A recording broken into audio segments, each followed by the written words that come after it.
நின்று பூர்வ பாதைகள் எவை என்று கேட்டு விசாரித்து நல்ல வழி எங்கே என்று பார்த்து அதிலே நடவுங்கள். அப்பொழுது உங்கள் ஆத்துமாவுக்கு இளைப்பாறுதல் கிடைக்கும் என்று கர்த்தர் சொல்லுகிறார். பூர்வ பாதை எவை என்று விசாரியுங்கள், நல்ல வழி எங்கே என்று பார்க்கிறீர்களோ அங்கே நடவுங்கள். கிறிஸ்துவுக்கு மிகவும் பிரியமான அன்பு தேவனுடைய பிள்ளைகளே, பூர்வ பாதை என்கிற வார்த்தையோடு, பூர்வ பாதை என்கிற தலைப்போடு இந்த நாள தேவ செய்தி உங்களோடு பகிர்ந்து விரும்புகிறேன்.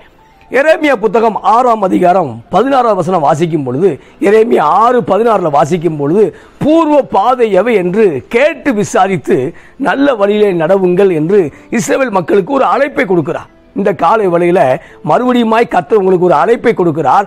மறுபடியுமாய் கர்த்தர் உங்களுக்கு ஒரு ஆலோசனை தருகிறார். என்னவென்றால், எந்த காரியத்துக்கென்று தேவன் உங்களை நியமித்தாரோ, எந்த காரியத்துக்கென்று தேவன் உங்களை அழைத்தாரோ, எந்த பாதை போகும்படியாக தேவன் உங்களுக்கு என்று ஒரு திட்டத்தை வைத்திருக்கிறாரோ, அந்த திட்டத்தை நோக்கி பிரயாணப்படும்படியாக தேவன் இந்த நாளில் அழைக்கிறார். இந்த செய்தியின் வழியாக உங்களோடு பேசுகிறார். அப்ப எரேமியா 6ஆம் அதிகாரம் 16 வாசிக்கும் பொழுது, பூர்வ பாதைகளை மறந்த இஸ்ரவேல் மக்கள் வழியை விட்டு விட்டார்கள். அந்த பூர்வ பாதை என்பது கிறிஸ்துவை நோக்கி செல்லக்கூடிய பாதை. அந்த பூர்வ பாதை என்பது பிதாவை நோக்கி போகக்கூடிய பாதையை மறந்தவர்களாக தங்களுக்கென்று சில காரியங்களை, தங்களுடைய விருப்பத்துக்கென்று சில காரியங்களை, தங்களுடைய சித்தத்துக்கு நேராக அவர்கள் பயணித்தார்கள். அப்பொழுது கர்த்தருடைய வார்த்தை சொல்கிறது, உங்களுக்கு இளைப்பாறுதல் வேண்டுமென்றால், உங்களுக்கு சமாதானம் வேண்டுமென்றால் பூர்வ பாதையை கண்டுபிடிக்க வேண்டும் என்று தேவன் சொல்லுகிறார். ஆமா, சில இடத்துல போகும்போது அந்த போர்டு வச்சிருப்பான், நில் செல் கவனி. அப்ப ரவுண்டான வரும்போது நம்ம இஷ்டத்துக்கு திரும்ப முடியாது. ரவுண்டான வரும்பொழுது நான் எந்த ஊருக்கு போகிறேனோ, எந்த பட்டணத்துக்கு போகிறேனோ அந்த திசையில போர்டை கவனிக்கணும். அந்த திசைக்கு நேராக நான் போக வேண்டும். இப்போ அந்த ரவுண்டானா வரும்பொழுது நான் என் இஷ்டத்துக்கு போக முடியாது. ஏன்னா நாங்கள் நிற்கணும், வண்டியை நிப்பாட்டி இப்போ என் கவனத்தை அந்த போர்டுக்கு நேராக கொண்டு போக வேண்டும். இப்போ கிறிஸ்து சொல்லும் பொழுது, பிதா இந்த இடத்துல பதிவு செய்யும் பொழுது இளைப்பாறுதல் வேண்டுமென்றால், இப்போ பூர்வ பாதையை கண்டுபிடிக்க வேண்டும் என்று தேவன் சொல்கிறார். ஆனால் பூர்வ பாதையை இஸ்ரவேல் மக்கள் மறந்து விட்டார்கள். Praise God. இந்த காலை வேளையில கிறிஸ்துவுக்கு மிகவும் பிரியமான அன்பு சகோதரா, அன்பு சகோதரியே, பூர்வ பாதையை பல நேரம் நாமும் மறந்து விட்டோம், பல மணி நேரம் மறந்து விட்டோம், பல நாட்களாக மறந்து விட்டோம். இந்த பூர்வ பாதை என்பது பிரச்சனை போராட்டங்கள் வரும்பொழுது கிறிஸ்துவை நோக்கி பார்த்த நாம், பிரச்சனை போராட்டங்கள் வரும்பொழுது ஒரு விண்ணப்பத்துக்கு பதில் வர தாமதிக்கும் பொழுது பல நாட்கள் தேவ சமூகத்தில் விழுந்து கிடந்த நாம், தேவனோடு ஐக்கியப்பட்டிருந்த நாம், இப்பொழுது பார்க்கும் பொழுது ஏதோ ஒரு காரியத்தில் பிடிக்கப்பட்டிருக்கிறோம். சில பாவங்களிலே அநேகர் பிடிக்கப்பட்டிருக்கிறார்கள், சில காரியங்களிலே அநேகர் பிடிக்கப்பட்டிருக்கிறார்கள். அது மாத்திரமல்ல, தேவ சமூகத்தில் அதிகமான நேரம் செலவழித்த நாம் இப்பொழுது பூர்வ பாதையை மறந்தவர்களாக சோசியல் மீடியாக்களில் தேவையில்லாத காரியங்களிலே அதிகமான நேரத்தை செலவிட்டுக் கொண்டிருக்கிறோம். எனவே ஆண்டவர் சொல்லும் பொழுது நல்ல வழி எங்கே என்று பார்த்து, இயேசு சொன்னார், நானே வழியும் சத்தியும் ஜீவனும் இருக்கிறேன், என்னால் அன்றி ஒருவனும் பிதாவிடத்தில் வர முடியாது என்று யோவான்ல பதிவு செய்கிறார். அப்ப அவர்தான் வழியாக இருக்கிறார். பிரியமானவர்களே, உங்கள் எதிர்காலத்துக்கு அவர்தான் வழியாக இருக்கிறார். உங்கள் வம்சம் விருத்திக்கு அவர்தான் வழியாக இருக்கிறார். உங்களுடைய தொழிலுடைய விருத்திக்கு அவர்தான் வழியாக இருக்கிறார். சபையினுடைய விருத்திக்கு அவர்தான் வழியாக இருக்கிறார். எனவே மறுபடியுமாய் பூர்வ பாதையை கண்டுபிடிக்க வேண்டும் என்று தேவன் விரும்புகிறார். அருமையான சகோதரா, அருமையான சகோதரியே, பூர்வ பாதையை விட்டு விட்டாயோ? எனவே நல்ல வழி எங்கே என்று பார்க்க வேண்டும். நல்ல வழி என்பது ஆன்மீகத்தை குறிக்கிறது. நல்ல வழி என்பது இறைவன் நடத்தக்கூடிய காரியத்தை குறிக்கிறது. இறைவனுக்கு வெளியே, ஆன்மீகத்துக்கு வெளியே போகும் பொழுது அந்த நல்ல வழியை நாம் விட்டு விடுகிறோம். அப்ப சமாதானத்துக்கு அந்த பெற்றுக்கொள்ள வேண்டுகிற நாம், ஆமா, தேவாலயத்துக்கு போக வேண்டிய நாம், தேவனோடு இருக்க அழைக்கப்பட்ட நாம், இப்ப அந்த பூர்வ வழியை விட்டு சமாதானத்துக்கு எதையோ தேடி போய் கொண்டிருக்கிறோம். ஏதோ ஒரு காரியத்துக்கு போய் தேடி கொண்டிருக்கிறோம். அதை நான் சொல்ல வேண்டிய அவசியம் இல்லை, அது உங்களுக்கு தெரியும். ஆமா, சில காரியங்கள் பார்க்கும் பொழுது தேவ பிரசனத்தோடு இருக்க வேண்டிய அழைக்கப்பட்ட நாம் தேவையற்ற பிரசனத்தோடு கலந்திருக்கிறோம். அதுவே அது இளைப்பாறுதலை போல தோன்றினது, இளைப்பாறுதல் இல்லை. எனவே ஸ்தோத்திரம், இல்லைகள் உறவுல மாட்டிக்கிறான். ஆமா, சமாதானத்துக்காக ஏதோ ஒரு உறவை தேடி போகிறான். அப்படிப்பட்ட உறவு முடிவில் ஒரு கண்ணியை உண்டாக்குறது, முடிவிலே ஒரு தோல்வியை உண்டாக்குறது, முடிவிலே வாழ்க்கை விரக்தியை உண்டாக்குறது. எனவே எச்சரிக்கையான ஒரு பதிவை கர்த்தர் சொல்கிறார். இளைப்பாறுதல் வர வேண்டுமா? இளைப்பாறுதலை பெற்றுக்கொள்ள வேண்டுமா? நீ மறுபடியும் பூர்வ பாதைக்குள்ளாக வர வேண்டும் என்று கர்த்தர் விரும்புகிறார். ஆனால் இஸ்ரவேல் மக்களோ, அவருடைய கேரக்டர் எப்படி இருக்கு அப்படின்னா, ஏசாயா 48:4 வாசிக்கும் பொழுது, நீ கடினம் உள்ளவன் என்றும் உன் பிடரி நரம்பு இரும்பு என்றும் உன் நெற்றி வெண்கலம் என்றும் அறிந்திருக்கிற அப்ப இஸ்ரவேல் மக்களுடைய காரியத்தை பார்க்கும்போது நெற்றி வெண்கலத்தை போல வலிமை உள்ளதாக இருக்கிறது. ஆமா, கழுத்து நரம்பு பிடரி இரும்பை போல இருக்கிறது. ஆமா, ஏன்னா ஆண்டவர் ஒபே பண்ணவே இல்லை. தாழ்மை உள்ளவனுக்கு கர்த்தர் கிருபை அளிக்கிறார். இவர்கள் எதிர்த்து நிற்கிறார்கள். தேவனுடைய பிரசன்னத்துக்கும் மோசே ஊழியக்காரனுக்கும் பல நேரம் எதிர்த்து நின்று கொண்டிருந்தார்கள். எனவே ஆண்டவர் சொல்லும் பொழுது ஒரு காளையை வைத்து வண்டி இழுக்கும் போது முதலாவது காளை குனிய வேண்டும். அப்ப காளை குனியும் பொழுதுதான் அது மேல தூக்கி அந்த நுகத்தை வைக்க முடியும், அந்த கட்டையை வைக்க முடியும். அப்பொழுதுதான் வண்டி இழுத்து கொண்டு போக முடியும். ஆனால் இங்கு பார்க்கும்போது இஸ்ரவேல் மக்கள் பிதாவுக்கு கீழ்ப்படியாமல் இருந்தார்கள். அப்ப அந்த கீழ்ப்படிக்கூடிய காளையை போல ஸ்தோத்திரம் அந்த வண்டி இழுத்து கொண்டு போக வேண்டும். இப்பொழுது அந்த நுகத்தை பணிந்து ஏற்றுக்கொள்ள முடியவில்லை. எனவே ஆண்டவர் சொல்லும் பொழுது உன் பிடரி நரம்பு இருமென்று அறிந்திருக்கிற இந்த கால வலையில ஆண்டவர் சொன்ன வாக்கு தத்தத்தை, ஆண்டவர் சொன்ன காரியத்தை மறந்து ஸ்தோத்திரம் வார்த்தை நிறைவேறவில்லை என்று சொல்லி திருச்சபை விட்டு தூரமாயிருக்கூடிய அருமையான சகோதரா, தேவனை விட்டு தூரமாயிருக்கூடிய அருமையான சகோதரியை மறுபடியும் கர்த்தர் உன்னை இந்த காலை வேளையில அழைக்கிறார். பைசலால். அப்ப இஸ்ரவேல் மக்களை குறித்து தேவன் நன்றாய் அறிந்திருந்தார். அவர் கடினம் உள்ளவராக இருந்தார்கள். ஆமா, இன்னைக்கெல்லாம் ஆண்டவர் நம்ம பக்கம் பேசியிருந்தாருன்னா, ஆமா, சீனாய் மலையை போல் நம்முடைய கைலாச மலையில் தேவன் தரிசனமாக இருந்தாருன்னா, அந்த மக்களை போல் நம்முடைய மக்களை தெரிந்து கொண்டிருந்தார் என்றால் அவர்களை பார்க்கிறோம் பல ஆயிரக்கணக்கான மடங்கு பிதாவு மேலே கிறிஸ்து மேலே அன்புள்ளவர்களாக இருந்திருப்பார்கள். அது தேவன் ஆபிரகாமுக்கு ஒரு வாக்குறுதி பண்ணியிருக்கிறார். அவனுக்குள்ளதான் சந்ததி ஆசீர்வதிக்கப்படும் என்று சொன்னதுனால கிறிஸ்து ஆபிரகாம் சந்ததி வழியாக வந்தார் பிரியமானவர்களே. ஆனால் ஆபிரகாமை போல அவர்கள் விசுவாசத்திலே பல நேரம் நிலைத்திருக்கவில்லை. அவர் தோற்று போனார்கள். இந்த காலை வேளையில தேவனுடைய பூர்வ பாதையில் நடக்கும்படியாக, பூர்வ பாதையில பிரயாணப்படும்படியாக அழைக்கப்பட்ட நாம் பூர்வ பாதையை பல மணி நேரம் விட்டுட்டோம். ஆமா, பாதையை மிஸ் பண்ணிட்டோம். பயணம் வேற திசையில் போயிட்டு இருக்கு. இந்த நாளில் மறுபடியுமாய் ஜப்பான் ஒரு பழமொழி, ட்ரெயின் மாறி ஏறிட்டேன்னா அடுத்த ஸ்டாப்ல இறங்கிரு. ஆமா, கடைசி ஸ்டாப்ல இறங்கி உன் நேரத்தையும் மறுபடியும் உன் பெரிய பணத்தையும் இழந்துடாது. அப்ப ட்ரெயின் மாறி ஏறிட்டேன்னா அடுத்த ஸ்டாப்ல இறங்கிரு. இந்த காலை வேளையில ஏதோ தூரமாய் போயிருக்கக்கூடிய அருமையான சகோதரா, அருமையான சகோதரி, மறுபடியுமா எங்க போக வேண்டிய இடம் எங்கோ அங்க வரும்படியா தேவன் விரும்புகிறார். அப்ப எரேமியா 6:14 சொல்லும் பொழுது வழியில நில்லுங்கள். எந்த வழின்னு பாருங்க. அப்ப பரலோகம் போகக்கூடிய பாதை குறுகலான பாதை என்று ஆண்டவர் சொன்னார். குறுகலான பாதை பரலோகம் போவது. அது நெரிசல் உள்ள குறுகலான பாதை. கஷ்டப்பட்டு உள்ள போகணும், கஷ்டப்பட்டு பரிசுத்தமா இருக்கணும், கஷ்டப்பட்டு வேதம் வாசிக்கணும், கஷ்டப்பட்டு தேவனை தேடணும். குறுகலான பாதை. ஆனா உலகத்தின் பாதை எப்படின்னா அது விசாலமான பாதை. எப்போ வேணாலும் ஜாலியா இருக்கலாம், எதை வேணாலும் செய்யலாம். அப்ப விசாலமான பாதை எங்க கொண்டு போகுதுன்னா பற்கடிப்பு உள்ள இடம், அழுகை உள்ள இடம், நிரந்தரமான நரகத்துக்கு கொண்டு போய் கொண்டிருக்கிறது. எனவே ஆண்டவர் சொல்லும் பொழுது சொல்றாரு, அப்ப நல்ல வழி எங்க என்று என்ன செய்யுங்க பாருங்கள் சொல்லும் பொழுது அதை முடிக்கிறேன். அவர்களோ நாங்கள் அதில் நடக்க மாட்டோம் என்கிறார்கள். நடக்க மாட்டோம் உறுதியா இருக்கான். பூர்வ பாதை எவை என்று அறிந்து கொள்ளு சொல்லும் பொழுது, பூர்வ பாதையை மறுபடியும் தேர்ந்தெடுன்னு ஆண்டவர் சொல்லும் பொழுது அது நடக்க மாட்டோம் என்கிற இதில் உறுதியாக இருக்கிறத பார்க்கிறோம். இந்த காலை வேளையில நம்முடைய பிள்ளைகள் சில நேரம் உறுதியாக இருக்கிறார்கள், தீமை செய்வதற்கு உறுதியாக இருக்கிறார்கள். இந்த வயசுல பைக் வேண்டாம் அப்படின்னா இந்த பைக்கை வாங்குறதுக்கு உறுதியா இருக்கான். இந்த வயசு சில பொருட்கள் வேண்டாம் அப்படின்னா அது உறுதியா இருக்கான். அதே போல தேவனுக்கு கீழ்ப்படிய மாட்டோம் என்கிற காரியத்தில் உறுதியாக இருந்தார்கள். அப்ப விசுவாசத்தில் ஆபிரகாம் உறுதியாக இருந்தார், யாக்கோபு உறுதியாக இருந்தார், ஈசாக்கு உறுதியாக இருந்தார். இவர்களோ கீழ்ப்படிய மாட்டோம் என்கிற காரியத்தில் உறுதியாக இருந்தார்கள். இந்த காலை வேளையில நம்முடைய பிடரி அப்படிப்பட்ட பிடரியாக இருக்கக்கூடாது, நம்முடைய காரியம் அப்படிப்பட்ட காரியமாக இருக்கக்கூடாது. நாம் மறுபடியுமாக தேவனுக்கு கீழ்ப்படியக்கூடிய பாத்திரங்களாக, தேவனுக்கு கீழ்ப்படியக்கூடிய நபர்களாக காணப்பட வேண்டும் என்று விரும்புகிறார். எனவே இந்த நாளில் நாம் கீழ்ப்படியும் போது நம்முடைய பிள்ளைகள் கீழ்ப்படியும். பிரியமானவர்களே, ஊழியக்காரர் தேவனுடைய வார்த்தை கீழ்ப்படியும் பொழுது விசுவாசிகள் கீழ்ப்படிவார்கள். தலைமைத்துவம் கீழ்ப்படியும் பொழுது, லீடர்ஷிப் கீழ்ப்படியும் பொழுது நிச்சயமாக ஸ்தோத்திரம் தொண்டர்கள், விசுவாச பிள்ளைகள் கீழ்ப்படிவார்கள். இந்த நாளில் பூர்வீக பாதை என்பது ஆதாம் தேவனோடு உறவாடின பாதை. ஆதாம் தேவனோடு உறவாடின பாதை, அந்த பாதை தான் பூர்வ பாதை. அந்த பூர்வ பாதையில ஆதாமுக்கு டைம் போனதே தெரியல. ஏன்னா பகலில குளிர்ச்சியான வேலையில எப்போதும் பிதாவின் சத்தத்தை கேட்டு பழகின ஆதாம். சூப்பர்ல.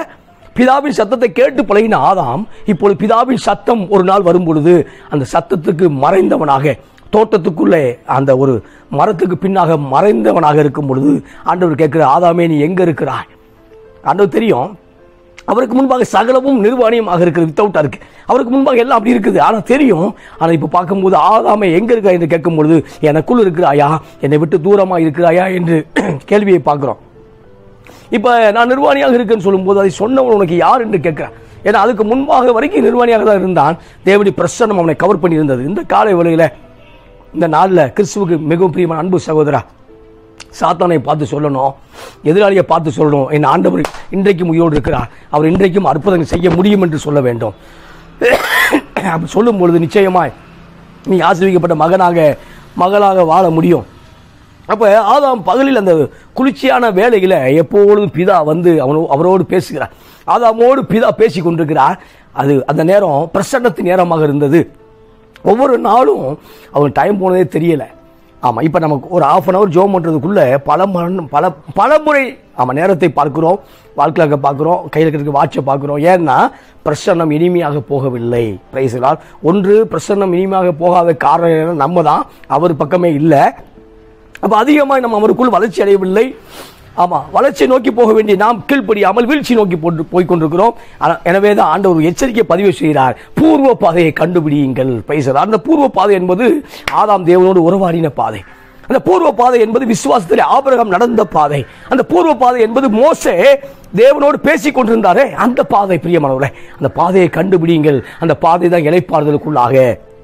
அந்த பாதை என்பது மரியாள் தேவ சமூகத்தில் அமர்ந்திருந்தாலே, ஆமாம், மார்த்தாலோ பல்பல காரியத்தில், ஆமாம், பற்பல காரியத்தில் கடினமுள்ளவளாக காணப்பட்டால், ஆமாம், டென்ஷனான பேர் வழியாக இருந்தால். ஆனால் மரியாளோ அந்த பூர்வ பாதையை தெரிந்து கொண்டால். பூர்வ பாதை என்பது இளைப்பாறு தரக்கூடிய பாதை. அப்போ கிறிஸ்துவின் பாதம் இளைப்பாறு தந்தது மரியாளுக்கு. ஆமாம், இந்த நாளில் உலகம், ஆமாம், உலக ஆலோசனை, உலக காரியங்கள் எல்லாம் நம்மளை சூப்பராக கொண்டு போகிற மாதிரி தெரியும். ஆனால் முடிவில் பார்க்கும்போது அது இளைப்பாறுதலுக்குள்ளாக கொண்டு போக முடியாது. எனவே அந்த நாட்களில் பார்க்கும்போது ஏதோ ஒரு கோயிலுக்கு போயிட்டு இருந்தான், எங்கேயோ போயிட்டு இருந்தான். பிரச்சனை போராட்டங்கள் வரும்பொழுது அல்லது ஒரு மாதிரி இருக்குன்னா கிளம்பிடுவான், சாயங்காலம் சர்ச்சுக்கோ கோயிலுக்கோ ஏதோ போயிடுவான். ஆனால் இப்போ இருக்கக்கூடிய ஜெனரேஷன் அதெல்லாம் மறந்துட்டு எங்கே போகிறான்னா பார்க்குக்கு போகிறான், எங்கே போகிறான்னா பார்ட்டிக்கு போகிறான், எங்கே போகிறான்னா சினிமாவுக்கு போகிறான், எங்கே போகிறான்னா மறுபடியும் பாவத்தை செய்யக்கூடிய காரியம், தூண்டப்படக்கூடிய காரியத்துக்கு போகிறத பார்க்குறோம். எனவே மறுபடியுமாய் அந்த பூர்வ பாதை என்பது எல்லா மக்களும் இறைவனை தேடின பாதை. பிரச்சனை போராட்டங்கள் வரும்பொழுது, சின்ன ஒரு ஆர்கியூமெண்ட் வரும்போதெல்லாம் அபூர்வ பாதையில் இருக்கக்கூடியவர்கள், நம்முடைய பெற்றோருக்கு முன்னோய் பெற்றோர்கள்லாம் எங்கே போகிறாங்கன்னா இறைவனுடைய சந்ததிக்கு போனார்கள், இறைவனுடைய பாதத்துக்கு போனார்கள். அதுதான் பூர்வ பாதை.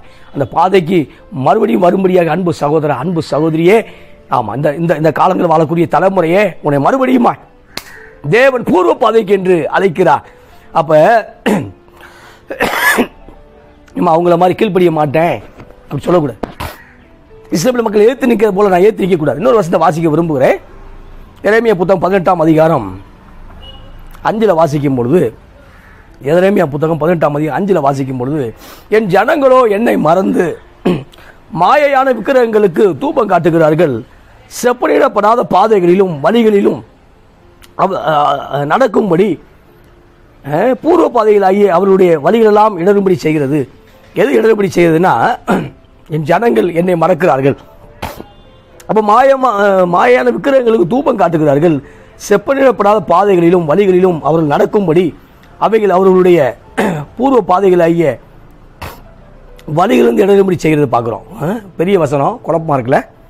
அப்போ என்னை மறக்கிறார்கள். முதலாவது பூர்வ பாதையை எது மாற்றுகிறதுனா மறக்கிறார்கள், தேவனை மறக்கிறார்கள். தேவனை மறக்கிறவனுக்கு ஐயோ. அப்போ தேவனை மறக்கிறார்கள், படைத்தவரை மறக்கிறார்கள். அப்போ படைப்புகள் எல்லாம் படைத்தவரை நோக்கி பார்க்க வேண்டியது இருக்க, படைப்புகள் தானாய் இயங்கி கொண்டிருக்கிறத பார்க்கிறோம். ஆமாம், சிருஷ்டிகர்த்தாவை சிருஷ்டிக்கப்பட்டதை நோக்கி பார்க்க வேண்டும்.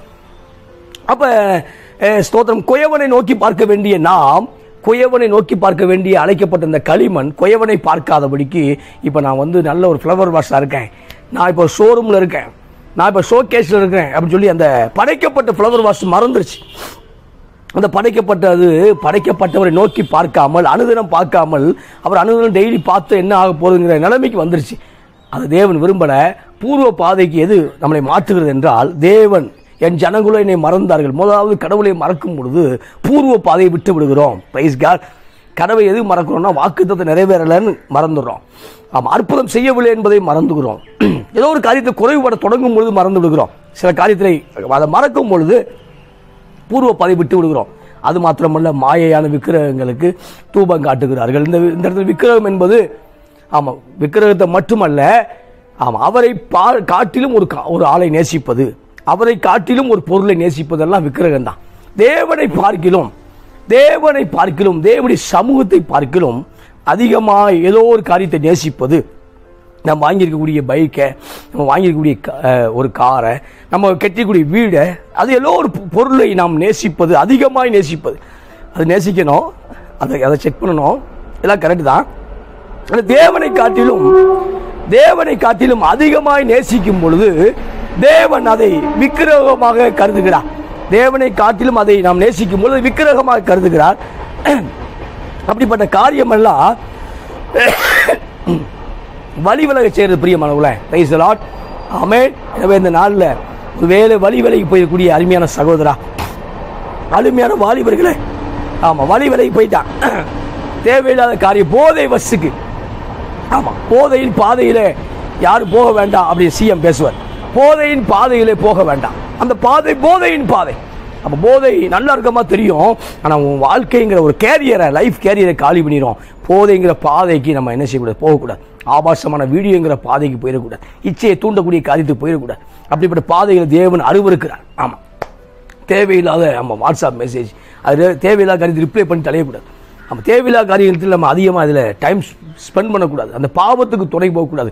பரிசுத்தவான்கள் பரிசுத்தமாகவே வேண்டும் என்று தேவன் விரும்புகிறார். Price the Lord. இப்போ அந்த பூர்வ பாதை எதெல்லாம் விடுறாங்கன்னா, தேவனை மறக்கும் போது பூர்வ பாதையை விட்டு விடுகிறார்கள்.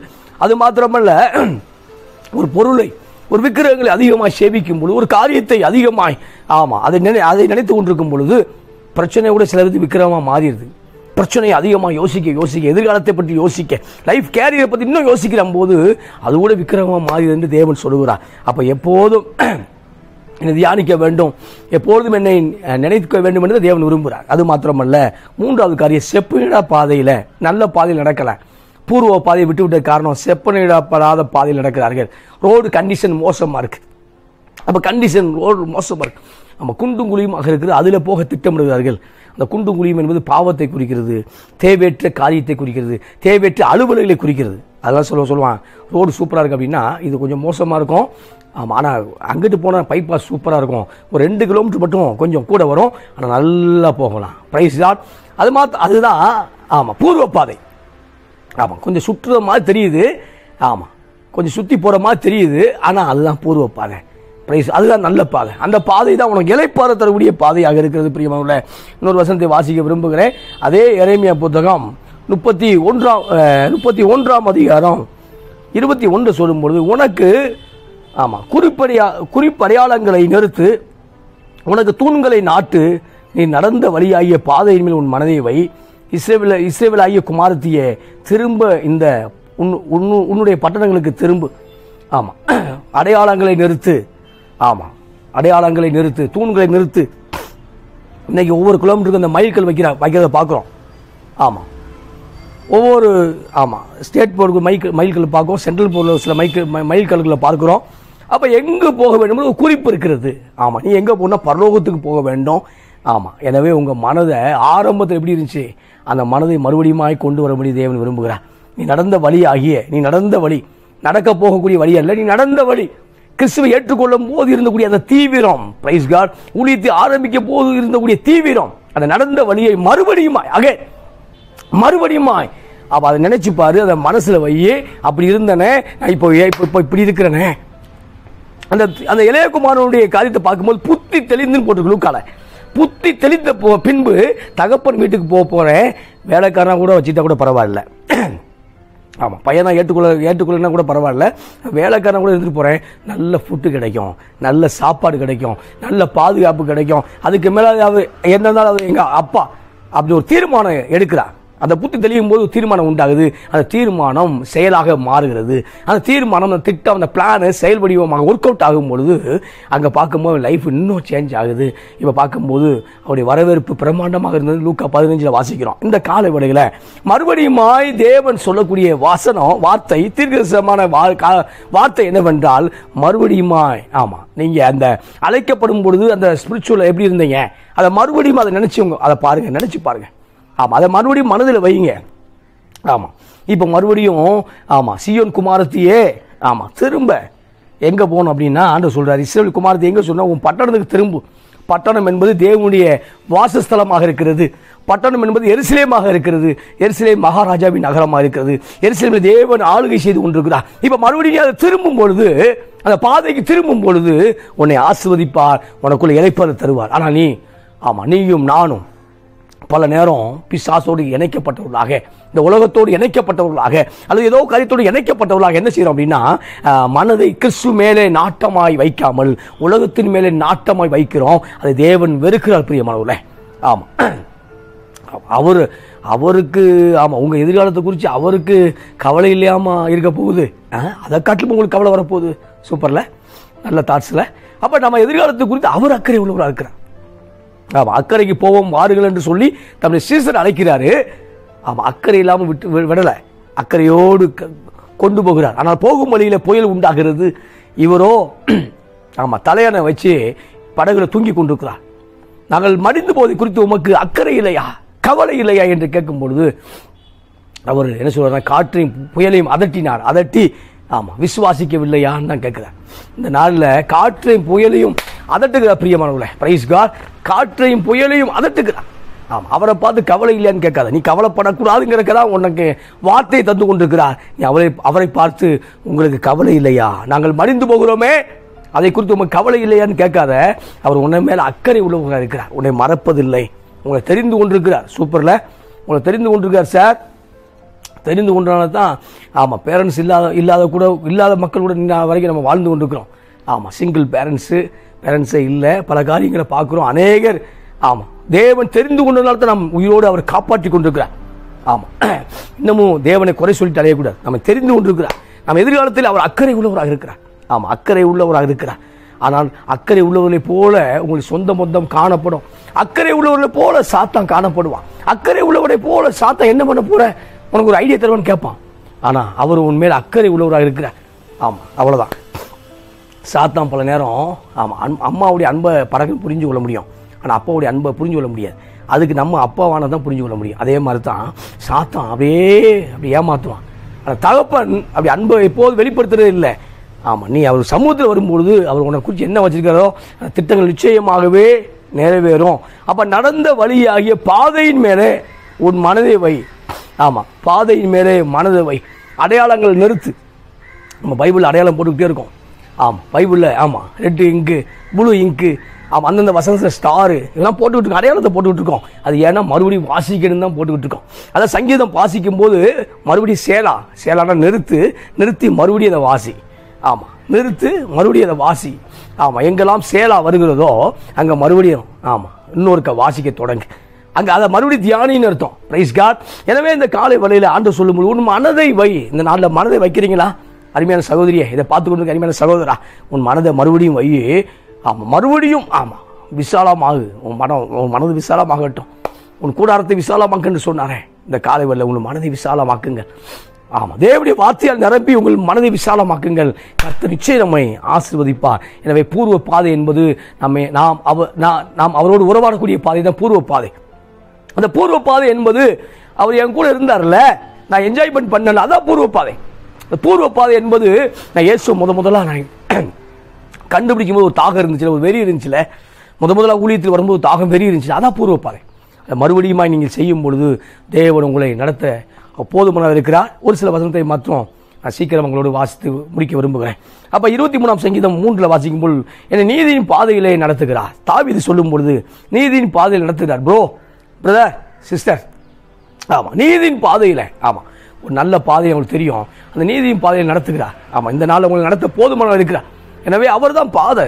ஆமாம், அவர் தான் வழி பாதை எல்லாம் ஒன்று தான். அவர் தான் வழி, அவர் தான் பாதை, அவர் தான் செட்டில்மெண்ட்டு. ஆமாம், இதுதான் கரெக்டாக இருக்கும். அவர் தான் செட்டில்மெண்ட். அவருக்கு நேராக போகும்படி தேவன் விரும்புகிறார். நீதிமொழி 4ஆம் அதிகாரம் 18 சொல்லும் பொழுது நீதியின் பாதை, ஆமாம், நீதிமானுடைய பாதை, ஆமாம், சூரியனை போல நடுப்பகல் வரை அதிகமாய் பிரகாசிக்கும். அப்ப நீதிமான் பாதையாக இருக்கு. நீங்க நீதிமான், இயேசுவின் ரத்தத்தால் கழுவப்பட்ட ஒரு நீதிமான் இருக்கிறீங்க. அந்த நீதிமானுடைய அந்த எண்ணத்துக்குள்ள வாருங்கள். பாவிங்கிற அந்த உணர்வுலேயே வாழாதீங்க, நீதிமான்கிற உணர்வுல வாழுங்க. நம்ம இயேசுவை சந்திக்க போகும்போது தைரியமாய் கிருபாசனத்தினை வர கடவோம். எபிரேயர்ல வாசிக்கிறோம். அப்ப தைரியமாய் வருவதற்கு தேவன் எனக்காக ரத்தம் சிந்திருக்கிறார், நான் நீதிமானாக இருக்கிறேன், அவ்வளவுதான். ஆமா, சில காரியங்கள் ஏதோ ஒரு மன உளைச்சலோ அது பாவ அறிக்கை பண்ணிருங்க. இப்ப மறுபடியும் உள்ள வாருங்க. ஏன்னா உங்களை தடுப்பதான் பிசாசு திட்டமாக இருக்கிறது. எனவே உங்கள் பாதை பிரகாசிக்க வேண்டும் என்றால், அருமையான சகோதரா, நீ மறுபடியும் கிறிஸ்துவண்டை வரும்பொழுது உங்கள் பாதை பிரகாசிக்கும். ஆமாம், நீதிமொழி 12ஆம் அதிகாரம் 20 சொல்லும்போது நீதியின் பாதையில் ஜீவன் உண்டு, அந்த பாதையிலே மரணம் இல்லை, டெத்தே இல்லை. டெத்து கேன்சல் ஆயிடுச்சு. இப்போ உங்களுக்கு டெத்தே இல்லை. ஆமாம், நீங்கள் சாவாமை உள்ளவராக இருக்கிறீங்க. எப்படின்னா அவர் என்றென்றைக்கும் வாழ்ந்து கொண்டிருக்கிறார். அப்போ இங்கே நம்ம கண்ணை முன் அங்கே கண்ணை திறக்க போகிறோம், வாழ்ந்து தான் இருக்க போகிறோம். அப்ப மரணம் என்பது உலகத்தானுக்குரியது, மரணம் என்பது அவனுக்குரியது. உங்களுக்கும் எனக்கும் ஜீவன், ஆமா, நியமிக்கப்பட்டிருக்கு. பிரியமானவர்களே, இயேசு உங்களுக்கு ஜீவனாக இருக்கிறார். நானே வழியும் சத்தியம் ஜீவன் என்று சொன்னாரே, அவர் ஜீவனாக இருக்கு. அது சொல்லும்போது நீதியின் பாதையில் ஜீவன் உண்டு, அந்த பாதையிலே மரணம். இந்த இடத்துல நீதியின் பாதை என்பது, ஆமா, நீதிமான் நடத்தக்கூடிய பாதை, தேவனுடைய பாதை, பூர்வ பாதை, அந்த பூர்வீக பாதை. இதில் நடக்கும் பொழுது ஜீவன் உண்டாகிறது, நீங்கள் பிழைத்துக் கொள்வீர்கள். அது மாத்திரமல்ல, நீதிமானின் பாதை ராஜபாதை. நீதிமொழிகள் 15ஆம் அதிகாரம் 19 ஆமா, நீதிமானின் பாதை ராஜபாதையாக இருக்குது. அப்ப அந்த ராஜபாதையில நடக்கும்படியாக தான் விரும்புகிறேன். ஆமா, குண்டும் குழியும் உள்ள பாதை அல்ல. ஆமா, 2 டூலரும் ஒரு கார் மட்டும் இடிச்சிட்டு போகக்கூடிய பாதை அல்ல, இது ராஜபாதை. ராஜபாதை என்பது ஹைவே குறிக்குது.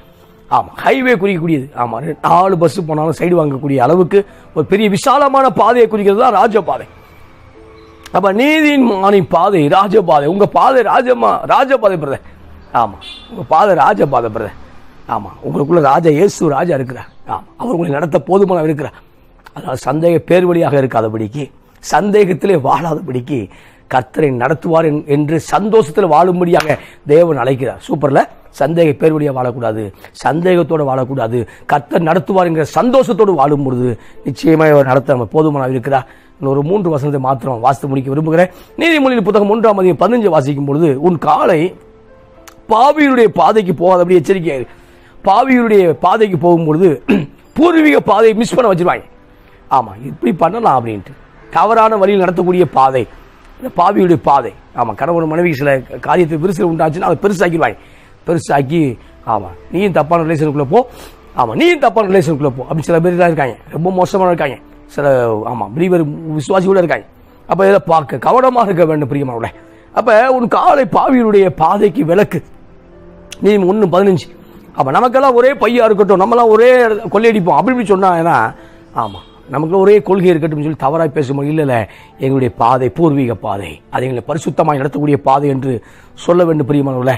ஆமா, இன்னும் நீதிமொழி 2ஆம் அதிகாரம் 8 வாசிக்கும் பொழுது தம்முடைய பரிசுத்தவான்களுடைய பாதையை காப்பாற்றுகிறார். பேசுகிறார், பரிசுத்தவான்களுடைய பாதையை கர்த்தர் காப்பாற்றுகிறார். இந்த நாள் உங்க பாதையை கர்த்தர் காப்பாற்றுகிறார். ஆமா, நீதிமானுடைய பாதையை கர்த்தர் காப்பாற்றுகிறார். பாதையில் தீபம் அணைந்து விடுமோ? இல்லை, உன் பாதைக்கு தீபமாய் அவர் இருப்பா. அப்படி வார்த்தை இருக்கும், அப்படி வசனங்கள் இருக்கும். இந்த நாளில் என் பிள்ளையை குறித்து கவலைப்படுறேன், அது அநேகருக்கு தெரியும். ஆமா, திருமண காரியத்துக்காக கவலைப்படுகிறேன். என் திருமண காரியம், என் பிள்ளைகளுடைய திருமண காரியம், அல்லது பேரப்பிள்ளையுடைய திருமண காரியம், ஏதோ ஒரு காரியத்தை கவலை இல்லை. நாளைய தினத்துக்கு கவலைப்பட வேண்டாம். நாளை தினம் தன்னுடையக்காய் கவலைப்படட்டும். இந்தந்த நாளுக்கு அந்தந்த நாளுக்கு அதனுடைய பாடுகள் போதும். ஆமா, இன்னைக்கு ஃபுட்டு கிடைச்சிருக்கா, இன்னைக்கு நல்லா இருக்கியா, நாளைக்கு பார்த்துக்கலாம். ஏன்னா நாளைக்கு நடத்த அவர் இருக்க. சூப்பர்ல. நாளைக்கு நடத்த பிதா உயிரோடு இருக்கிறா, கிறிஸ்து உயிரோடு இருக்கிறா, பரிசுத்த ஆவியார் உயிரோடு இருக்கிறா. ஆமா, பயம் வரும்போதெல்லாம் சொல்லணும், கர்த்தர் உயிரோடு இருக்கிறா, என் ஆண்டவர் உயிரோடு இருக்கிறா. பயம் வரும்பொழுதெல்லாம், மரண பயம் வரும்பொழுதெல்லாம், பிரச்சனை அழுத்தும் போதெல்லாம் சொல்ல வேண்டும், கர்த்தர் உயிரோடு இருக்கிறா, கர்த்தர் எனக்காக யாவையும் செய்து முடிப்பார் என்று நம்ம முழங்கணும். ஆமா, நம்ம வசனத்தை முழங்க வேண்டும். முழங்க தான் அழைக்கப்பட்டிருக்கிறோம். ஆமா, அல்ல அழுது ஓட அல்ல, முழங்க அழைக்கப்பட்டிருக்கிறோம். ஆமா, சங்கே முழங்கு அல்ல, முழங்க அழைக்கப்பட்டிருக்கிறோம். இப்ப சொல்லும் பொழுது 2ஆம் அதிகாரம் நீதிமொழி 2ஆம் அதிகாரம் 8 சொல்லும் பொழுது, ஆமா, அவர் நியாயத்தின் நெறிகளை தற்காத்து தம்முடைய பரிசுத்தவான்களின் பாதையை காப்பாற்றுகிறார். இப்ப பரிசுத்தவான்களுடைய பாதைகளை காப்பாற்றுகிறார். உங்களை காப்பாற்றுறார் பிரதர், உங்களை காப்பாற்றுறார் சிஸ்டர், உங்களை காப்பாற்றுகிறார் தங்கச்சி, உங்களை காப்பாற்றுறார். உங்கள் பாதையை அவர் காப்பாற்றுறார் தங்கச்சி, உங்களை அவர் நடத்துகிறார். ஆமாம் தம்பி, உன்னை காப்பாற்றுகிறார் தம்பி. உன் பாதையை அவர் அறிந்திருக்கிறார். நான் போகும் பாதையை அவர் அறிந்திருக்கிறார். யோபு சொன்னதை பார்க்குறோம். சூப்பர்ல. நான் போகும் வழியை அவர் அறிந்திருக்கிறார். வழியை அறிஞ்சிருக்கிறாரு. ஆமாம், எனக்கு ஒரு பிரச்சனையும் இல்லை. ஏன்னா நான் போகும் வழி அவருக்கு தெரியும். ஏன்னா அவர் வழி தான் என் வழியாக இருக்குது. அப்போ என் வழி தனி வழி இல்லை. அவர் எந்த வழியோ அந்த வழியில் நான் போய்கிட்டு இருக்கேன். இப்போ என் பாதையை அவர் அறிவார். அதான் அதுக்கு விளக்கம். இந்த நாளில் உங்கள் பாதையை அவர் அறிந்திருக்கிறார் பிரதர். ஆமாம், நீங்கள் அந்த பூர்வீக பாதையை விட்டுறாதீங்க. ஆமாம், சில நேரம் பூர்வீக பாதையை டைவர்ஷன் மாற்றிருச்சு. ஆமாம், சாலை பழுதாக இருக்கிறது அங்கிட்டு போ, சாலை பழுதாக இருக்குது இங்கிட்டு போன்னு சொல்லி ரவுண்டானா போட்டு மாற்றிட்டாங்க. மாற்றும் போது எங்கே சாயல்குடி போயிட்டாங்க, சாத்தூர் போக வேண்டிய ஆள். ஆமாம், இது டைவர்ஷன் மாற்றிருச்சு. அது மாதிரி தான் பாவம் மாற்றிருச்சு தேவனை விட்டு. நம்ம மீடியாக்கள் மாற்றிருச்சு அதிகமாக ஏதோ ஒரு இடத்துல. ஆமாம், ஒரு நாளைக்கு 1 மணி நேரங்கிறது அதிகம் தான். ஆமாம், 1 மணி நேரம் சரி 2 மணி நேரம் வச்சுக்கலாம். ஆமாம், அதுக்கு மேலே உட்காந்துக்கிட்டு சோசியல் மீடியா உட்காந்துட்டே இருக்கக்கூடாது. ஆமாம், அதுக்கு மேலே உட்காந்துட்டு இருக்கக்கூடாது. ஆமாம், தேவனோடு இணைக்கப்பட வேண்டும் என்று தேவன் விரும்புகிறார். Praise God. அப்போ பார்க்கும்போது உங்கள் பாதையை அறிந்திருக்கிறார் தம்பி. உங்கள் எதிர்காலத்தை குறித்து தேவன் மிகப்பெரிய திட்டம் வைத்திருக்கிறார். அதாவது யோபு சொன்னா, போகும் பாதையை அவர் அறிந்திருக்கிறார். நான் போகும் வழியை அவர் உன் வழியை அறிஞ்சிருக்கிறார். கைவிட மாட்டா, நடத்துவார். ஏன்னா உன் பாதைக்கு அவர் தீபமாக வந்துடுறாரு. உன் பாதைக்கு தீபமாக வந்த உடனே அந்த தீபத்தில் நடக்கும்படியாக செய்கிறார். ஆமாம், பாவத்துக்கு சொல்லும் பொழுது நம்முடைய அந்த பூர்வீக பாதையை பாவம் மாற்றி விடுகிறது. எந்த பாவம்னா இச்சைக்குரிய பாவம். கவலைகள் மாற்றி விடுகிறது, கண்ணீர்கள் மாற்றி விடுகிறது, தேவையில்லாத பாரங்கள் மாற்றி விடுகிறது, இதெல்லாம் மாற்றுகிறது. ஆமாம், அதிலே நீதிமொழி புத்தகம் 2ஆம் அதிகாரம் 19 வாசிக்கும் போது, அவரிடத்தில் போகிறவர்கள் ஒருவரும் திரும்புகிறதில்லை, ஜீவ பாதையில் வந்து சேர்கிறதும் இல்லை. அவளுடைய வீடு மரணத்துக்கும் அவளுடைய பாதை மரித்தோரத்தும் சாய்கிறது அப்படின்னு பார்க்குறோம். 2:18-19 எங்கே அப்படின்னா, ஆமாம், தேவையில்லாத அசுத்தமான உறவை தேடி போகிறவர்கள், ஆமாம், விபச்சாரியை தேடி போகிறவர்கள் அல்லது விபச்சாரக்காரனை தேடி போகிறவர்கள், ஆமாம், திருமணத்துக்கு உறவுக்கு மீறி போகிறவர்கள், அதுக்கு மீறி வெளியில் ஒரு உறவை தேடக்கூடியவர்கள், அந்த பாதையில் போகிறவன் ஒருவரும் திரும்புறதில்லை. ஒன்று கொலை செய்யப்பட வேண்டும், மரித்து விட வேண்டும், அல்லது தேவனுடைய இறக்கம் இருந்தால் தான் அந்த காரியத்தை காப்பாற்றப்பட முடியும். தேவனுடைய இறக்கம் இருந்தால் மட்டும்தான் சில பேர் காப்பாற்றப்படுகிறார்கள். ஆமாம், ஏன்னா சில பேர் என்ன பண்ணுறாங்கன்னா, சினிஃபில்லாம் நடக்குது, அவன் சந்தோஷமாக தான் இருக்கான், அவன் காப்பாற்றப்படுறான்னு நினச்சிட்டு இங்கே வாழ்ந்துட்டு இருக்கான். அதெல்லாம் இல்லை, அது வேற இது வேற. ஆமாம், இப்போ பார்க்கும்போது அவரிடத்தில் போகிற ஒருவனும் திரும்புறதில்லை. திரும்பக்கூடிய வாய்ப்பே கிடையாது. அது உண்மைதான், அது உண்மை. அவரிடத்தில் போகிற ஒருவனும் திரும்புறதில்லை. ஆமாம், ஏன்னா அது மரணத்துக்கு போயிட்டு இருக்கு. ஆமாம், அது சாவை நோக்கி போயிட்டு இருக்குது. ஸ்தோத்திரம். அது ஜீவ பாதையில் வந்து அங்கே போகிறதும் இல்லை, அங்கே போயிட்டு இருக்கோம், அது சாவை தேடி போயிட்டு இருக்கு. ஆமாம், மரணம் தேடி போயிட்டு இருக்கு. சரி, ஒருவேளை நாங்கள் சுற்றி வந்துடுறேன், நீதியும் பாதையில் வந்துடுறேன், வரவே முடியாதுன்னு பைபிள் சொல்லுது. ஆமாம், வரவே முடியாது. ஏன்னா நீ போகும்போது தவறான பாதையில் போயிட்டு இருக்க, ஒரு நாள் வர முடியாது. ஆமாம், ஜீவ பாதையில் வந்து சேர முடியாது. ஆமாம், நீதியும் பாதையில் நடத்துகிறாருன்னா நீதியும் பாதையில் நடக்கிற ஆயத்தமும் இருக்க வேண்டும். இங்கே சேர முடியாது. கடைசி ஒரு நல்ல வார்த்தையை சொல்லி முடிக்க விரும்புகிறேன். ஆமாம், நெகட்டிவ் இல்லை, பாசிட்டிவோடு முடிக்க விரும்புகிறேன். நீதிமொழி 2ஆம் அதிகாரம் 20 சொல்லும் பொழுது, ஆதலால் நீ நல்லவர்களின் வழியை நடந்து நீதிமானுடைய பாதைகளே காத்துக்கொள்வாயாக. ஆதலால் நீ நல்லவர்களின் வழியிலே நடந்து நீதிமான்களுடைய பாதைகளை காத்துக்கொள்வாயாக. நீதிமானுடைய பாதை தான் பூர்வீக பாதை. சூப்பர்ல. நீதிமான்களுடைய பார்வை ஆபிரகாம், ஈசாக்கு, யாக்கோபுடைய பாதை தான் பூர்வீக பாதை. அதை காத்துக்கொள்ள வேண்டும் என்று தேவன் விரும்புகிறார். பேசலாம். அப்ப நம்ம பூர்வீகம் என்ன என்கிறதை ஆராய்ந்து பார்க்க வேண்டும். ஆமாம், நம்ம பூர்வீகம் என்ன, நம்முடைய பேரண்ட்ஸ் எப்படி இருந்தாங்க.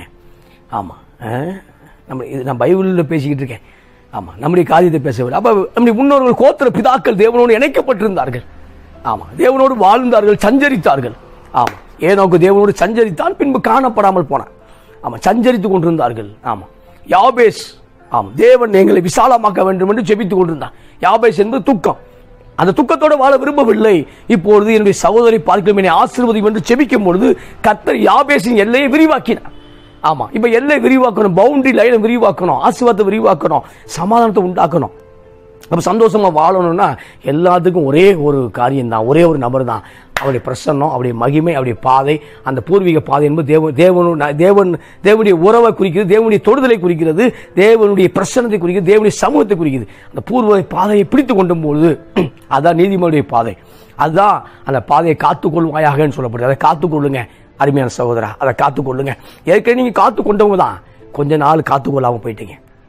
ஏற்கனவே பூர்வீக பாதையில் நடந்தவங்க தான் நீங்களாம். ஆமா, இப்போ ஏதோ ஒரு சூழ்நிலையினால பூர்வீக பாதையை விட்டுட்டு கொஞ்சம் போயிட்டீங்க. மறுபடியும் ஆமா, அந்த ரவுண்டான சரியா கண்டுபிடிங்க. வழியில நின்று ஆமா, நல்ல வழி எங்க என்று தேடுங்க. எங்க போர்டு போட்டிருக்குன்னு பாருங்க. சரியான பாதையை கண்டுபிடிங்க. சரியான திருச்சபை கண்டுபிடிங்க. சரியான ஊழியக்காரனை கண்டுபிடிங்க. சரியான கணித கண்டுபிடிங்க. சரியான ஃப்ரெண்ட்ஸை கண்டுபிடிங்க. சரியான டெவலப் பண்ணக்கூடிய ஐடியாவை கண்டுபிடிங்க. சரியான நபரோடு இணைக்கப்படுங்க.